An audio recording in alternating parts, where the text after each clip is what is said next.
কোন দোকানে ঝুলছে আমার পুজোর জামা বেচে দাও। দুর্গাপুজোর কেনাকাটির উদ্দেশ্যে বেরিয়ে পড়লাম এখনই। আমার গন্তব্য ছিল মঙ্গলাহাট। তোমরা সকলেই জানো এশিয়ার বৃহত্তম হাটটি হলো মঙ্গলাহাট। তাই আমি বেরিয়ে পড়লাম রাত 10টার সময় কিছু সস্তা ব্র্যান্ডের জিনিস কেনার উদ্দেশ্যে।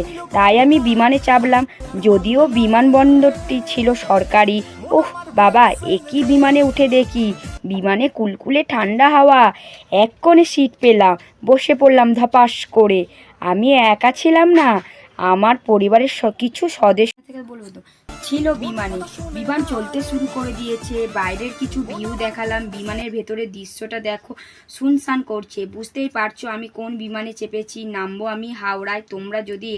তোমরা যদি এখানে আসতে চাও হাওড়ায় নামবে। পায়ে হেঁটে একটু ব্রিজের উপর দিয়ে গেলেই মঙ্গলাহাট। হাটে গিয়ে কি করলাম দেখতে হলে আমার পরবর্তী ভিডিওটা ফলো করো।